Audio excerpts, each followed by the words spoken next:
legit.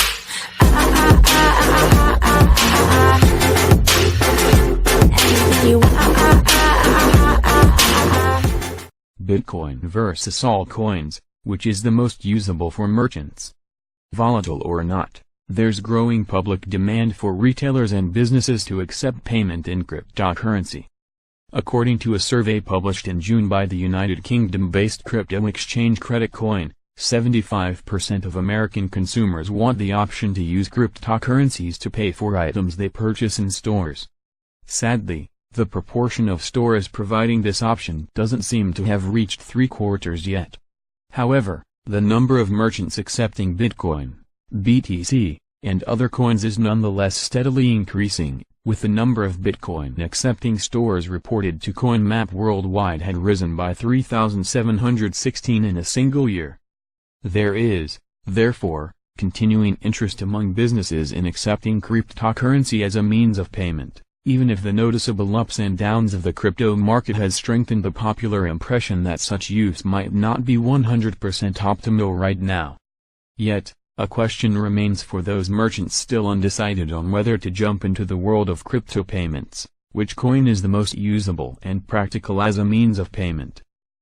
Well, Bitcoin has an advantage insofar as the fact that vastly more people hold the original cryptocurrency than they do any other. However, numerous altcoins, particularly Bitcoin Cash, Dash and Litecoin, are already faster and cheaper than Bitcoin as a method of payment, and while they may lack the value of their older rival, they currently provide a more seamless retail experience. That said, businesses are increasingly becoming less likely to face an either-or choice when deciding on whether to accept crypto as payment.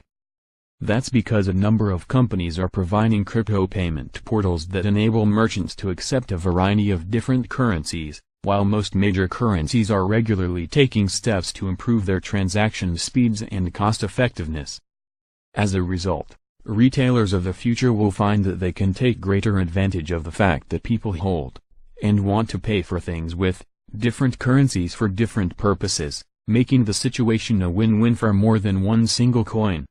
Bitcoin, popularity and, relatively, stable value. One of the simplest and most important requirements that has to be met by a cryptocurrency before any business begins accepting it is that it be held by a large number of people. If this condition isn't met, then a merchant would be limiting their market by accepting it rather than a more popular rival. This is why, forgetting how cryptocurrencies and their blockchains actually work for a moment, Bitcoin is still the most viable currency for retailers to accept.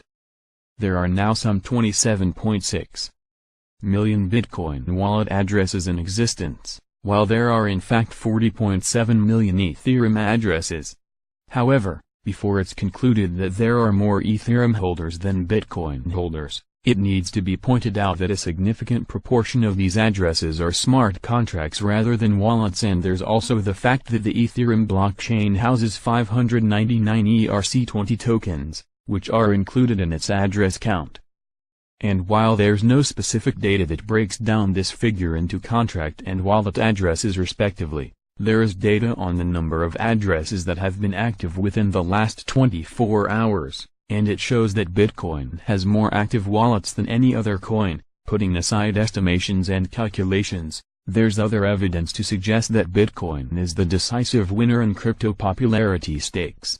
In March, consumer website Finder.com published a survey which discovered that 5.15% of Americans own Bitcoin, compared to Ethereum's 1.8% and Bitcoin Cash's 0.9%.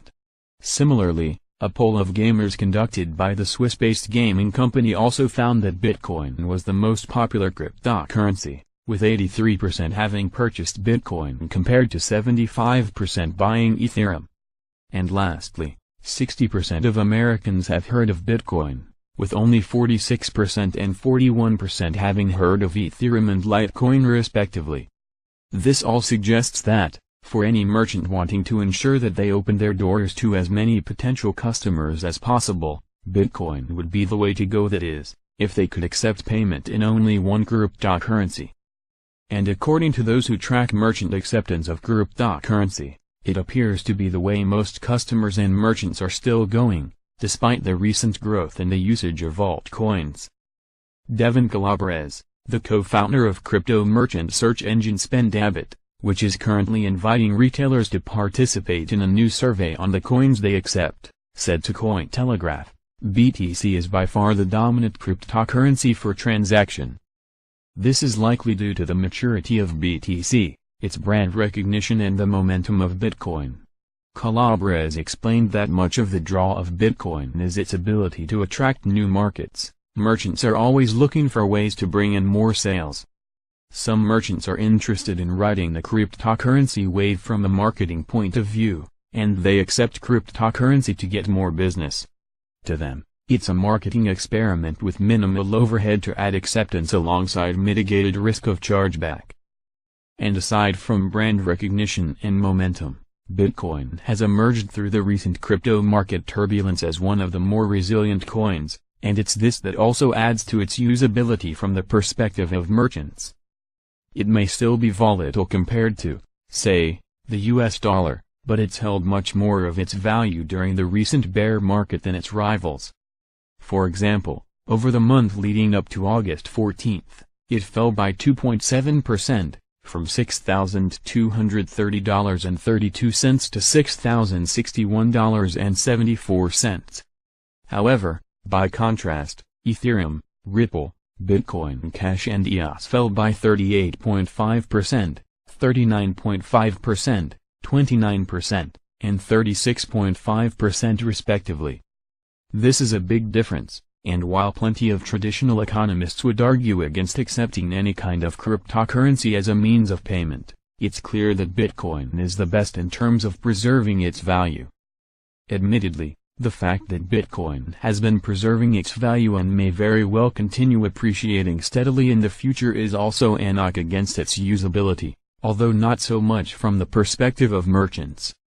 Because Bitcoin could potentially rise, perhaps even bullishly, owners of BTC are discouraged from using it to buy a pizza, for example, since most are now acutely aware that today's BTC equivalent of a pizza could be worth so much more in a year's time. "Not spending Bitcoin until it becomes the unit of account," said Math_bot founder Nate Agapi on Twitter in early August, while another Twitter user encapsulated this anti-spending ethos by writing, "Nonetheless, even with the reluctance of some holders to part with their Bitcoin, BTC is still being spent more liberally than any other cryptocurrency." Last December, BitPay reported that it had processed BTC payments worth over $1 billion. While it currently processes a Bitcoin transaction every 10 seconds. Meanwhile, it processed $591 million in transactions in the first half of 2018 alone, up 40% compared to the same period last year, according to BitPay's PR representative Jan Jahoski. And to put this in perspective, Jahoski told Cointelegraph that, even though the company began processing Bitcoin Cash payments at the beginning of this year, Bitcoin remains dominant. Bitcoin Cash, which BitPay started to accept earlier this year, is less than 10% of BitPay's volume. Bitcoin remains the most popular and over 90%. Altcoins have lower transaction fees and confirmation times. Aside from the disadvantage of discouraging a portion of its owners from actually spending it, Bitcoin also doesn't compare favorably with certain altcoins in terms of how it can actually be used in practice to buy goods and services. Devin Calabrese acknowledges, Bitcoin is definitely useful as a means of payment, especially for higher price items and across borders. On the other hand, few people are using Bitcoin to buy cheap items like paper plates, for good reason. The weaknesses include high volatility, transaction times and fees that are paid by the buyers, which create barriers to conversion. The weaknesses tend to put a damper on sales by Bitcoin for low-cost items. BTC generally has the highest transaction fees of the major cryptocurrencies. BitInfoCharts puts its current average transaction fee at 72 cents. This might seem relatively low when compared to the $55 peak in fees it witnessed in December, but as the list below illustrates, it still falls distinctly short of its major rivals. These are current averages, but when you look at the 6-month and annual charts, it becomes apparent that, during times of heavy congestion, Bitcoin also tends to spike upward more dramatically than its nearest competitors. On June 20th, its daily average fee shot up to $6.852, an increase of 132.6% compared to the day before. On the other hand, Bitcoin Cash and Dash's 6-month peaks were only $0.217 and $1.25 respectively, with these highs both falling on February 20th, when Bitcoin's average fee was $3.042. It rose to $6.209 4 days later. Meanwhile, Litecoin's 6-month peak was $0.416 on February 26, although Ethereum's was $5.528 on July 2, when it was most likely subjected to a spam attack. Bitcoin may be popular, and it may be a good store of value, but it's clearly not the cheapest way of buying goods. Even though its transaction fees have gradually declined since the SGWT upgrade was rolled out in February, the occasional surge of congestion can increase fees by as much as a few dollars, something which can make a considerable amount of difference when what you're purchasing is less expensive than the fee. Indeed, Devin Calabrese told Cointelegraph that BTC's non-trivial transaction fees have created a certain amount of friction with businesses, with some receiving complaints as a result of their customers having to pay the same amount of money for transaction fees as they do for the items they want to purchase. As someone who has accepted Bitcoin since 2011, said one unnamed merchant registered with SpendAbbot, it is very sad for me to see that use case dry up. There may be some hope in the future with the Lightning Network. For now, I recommend they use BCH. The issue of BTC's fees is compounded by its longer confirmation times, with the average confirmation time notoriously hitting a peak of 11,453 minutes, that is, 7 days, 22 hours and 53 minutes on January 23. As with fees, it's now doing much better thanks to its SGWT upgrade, seeing as how its average confirmation time for the week between August 1 and August 8 was only 14.7 minutes. Yet, it still has some work to do, not least because the average is meant to be only 10 minutes. For instance, the average block time for Ethereum was a mere 14.5 seconds during this same week, according to Etherscan, while the current averages for Dash, Litecoin and Dogecoin are 2.37, 2.43, and 1.02 minutes respectively.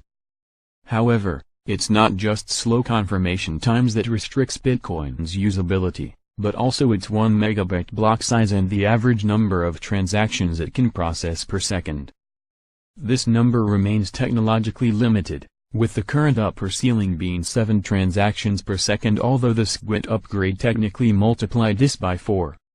Conversely, Ethereum can reportedly handle a theoretical maximum of 30 transactions per second, while Bitcoin Cash's block size limit of 32 megabytes should mean that it can handle 32 times as many transactions as Bitcoin, that is, around 224 per second. While not quite as fast as this, Litecoin is still 4 times faster than Bitcoin, for getting SGWT, given that its block confirmation time is a quarter of Bitcoin's. Similarly, Dash's theoretical limit at launch was 4 times that of Bitcoin's, that is, 28 per second, although in December, it changed its block size from 1 megabyte to 2 megabytes, thereby doubling the number of transactions it could handle per second. Bitcoin Cash, simply put, Bitcoin can't in its current state handle a high throughput of transactions as well as its main rivals. In particular, it presently comes nowhere near topping the speeds offered by Bitcoin Cash, which at maximum beats its closest rival Dash by approximately 168 transactions per second. On top of this, Bitcoin Cash also has the lowest transaction fees, meaning that it's the most usable cryptocurrency from a standpoint that focuses mostly on cost and speed. It's largely for this reason that the coin has won many converts in the crypto community since forking from Bitcoin on August 1, 2017. Bitcoin Cash is what I started working on in 2010, said one-time lead Bitcoin developer Gavin Andreessen in a November tweet, a store of value and means of exchange. Devin Calabrese agrees that Bitcoin Cash has reason to be recommended as an alternative to Bitcoin and other currencies, particularly with respect to the purchase of cheaper products. BCH seems to be evolving as a complement to Bitcoin, he explains. Merchants appreciate the faster transaction times and low fees, which are also appealing to shoppers. This is particularly true for merchants that sell lower ticket items, where even small fees can increase the bottom line by a significant fraction. So, for all intents and purposes, two of the three weaknesses can be considered overcome under the current conditions. However, volatility is still a big concern, which is why most merchants immediately convert to another currency rather than hold BCH. And while Bitcoin Cash may seem like the best practical option to some, one of its closest rivals in terms of cost-effectiveness informed Cointelegraph that it's gaining considerable traction among retailers. The network is specifically designed for the payments use case, said Core CEO Ryan Taylor. It offers instant payments, which makes it viable at the point of sale. In addition, fees are very low, with a median transaction fee of about 1/10 of a cent. This combination makes feasible for everyday consumer purchases. We also focus a lot of effort on making the network useful by funding business integrations, and today is among the most accepted digital currencies. Merchant adoption is growing quickly. The number of listings on discover-.com, a website for merchants to register, has experienced 250% growth over the last 6 months, and is now accepted at over 2,200 merchants globally. Taylor is realistic about Dash's and crypto's prospects of becoming a ubiquitous payment method, believing that this process will take many years. Nonetheless, circumstances in certain economically pressured nations reveal that the speed and ease offered by such currencies as Dash make them ideal as new payment vectors. I think we can become ubiquitous within specific countries or regions, or within certain industries as a first step. That could happen very quickly, and we're already seeing that happen in certain locations. Venezuela, which is currently experiencing hyperinflation, has over 800 merchants, reportedly more than all other cryptos combined, making it the highest density of Dash acceptance in the world. I would expect pockets like that to develop as a base from which we can continue to expand. Decentralization and choice, speed and cost are important factors when considering which cryptocurrencies to accept as a merchant, yet they can count for very little in cases where price fluctuations threaten to reduce the value of a payment you've received. This is why there's no hard and fast answer to the question of which cryptocurrency is the undisputed champion of usability for retailers, since Bitcoin has fared much better in preserving its value recently than most altcoins. Added to this, Bitcoin may not be as fast or as scalable as some of its rivals, but it is more decentralized than many of them on a number of levels, and with greater decentralization comes greater security of its network. For instance, there are reports that Bitcoin Cash is significantly more centralized than Bitcoin. For one, the 32 megabytes block size may tend toward greater centralization of mining nodes in the future, since the ability to process 32 megabytes blocks requires the kind of computational power that only the biggest mining companies are likely to possess. And secondly, there are reports that Bitcoin Cash is already quite centralized as it is, even as most nodes do not yet use the full 32 megabytes bandwidth, with Jameson Lopp revealing data in December which indicated that as many as 54% of Bitcoin Cash nodes are running on Hangzhou Alibaba virtual servers in China, compared to 2% of Bitcoin nodes. Such relative centralization arguably puts a blockchain at greater risk of failure, since it could theoretically be disabled by a government agency shutting down a small handful of servers or nodes. Clearly, this isn't what any business or retailer would want from a cryptocurrency they've just begun accepting as payment, although, even if Bitcoin is more decentralized than Bitcoin Cash when it comes to servers, the dominance of Bitmain gives it problems of its own when it comes to mining. And in terms of block share, it's not as decentralized as Bitcoin Cash or Dash, since the top 4 Bitcoin Cash and Dash miners produce 55.1% and 41% of blocks, compared with 57.5% for Bitcoin. It's currently 69.75% for Ethereum, 68% for Litecoin.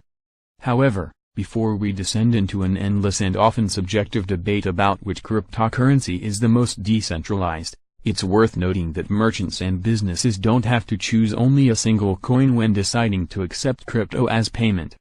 Increasingly, platforms are becoming available that enable merchants to accept any one of the multiple cryptocurrencies, thereby providing their customers with a choice of different coins to pay with, which effectively enables them to lean on the strengths of each currency at different times. For example, Coinbase Commerce was launched in February of this year, and as the company explained in a blog post, it makes accepting numerous coins easy for businesses and online retailers. Coinbase Commerce can be directly integrated into a merchant's checkout flow or added as a payment option on an e-commerce platform. Read the launch announcement. With just an email address and a phone, merchants can sign up and begin accepting payments in Bitcoin, Bitcoin Cash, Ethereum and Litecoin. And since its launch, it has been integrated with a number of e-commerce platforms, such as Shopify and WooCommerce, bringing the possibility of accepting crypto payments to millions of retailers, as WooCommerce powers around 22% of online stores on the web. And there are other platforms that make accepting multiple cryptocurrencies possible, including BitPay and CoinGate. CoinGate, for example, is a Lithuania-based platform that enables businesses to accept payments in Bitcoin, Ethereum, Litecoin, Dash and over 50 other altcoins. This March, it announced a new partnership with the France-based PrestaShop e-commerce platform, enabling it to reach over 80,000 merchants within the EU. As it said in its press release, the cryptocurrencies it offers are in a single payment environment that caters to the widest range of cryptocurrency owners, and that, therefore, eliminates the need for merchants to make a false choice between numerous coins, each with their own advantages and disadvantages. As such platforms expand and proliferate, there will obviously be less need for merchants to choose between the usability of competing cryptocurrencies. And funnily enough, the beauty of such platforms will be that, by making cryptocurrencies more accessible as a means of payment, their expansion will also make crypto more usable. Not only will their increasing use stabilize their values, thereby rendering them less volatile, but the increasing pressure and testing provided by real-world usage will force and enable development communities to come through with innovations, bug fixes and scalability improvements more quickly. The situation will be a win-win for merchants and customers alike, and given that crypto payment platforms will increasingly offer a wide range of coins, it will be a situation that mutually benefits all cryptocurrencies, not just the most usable one.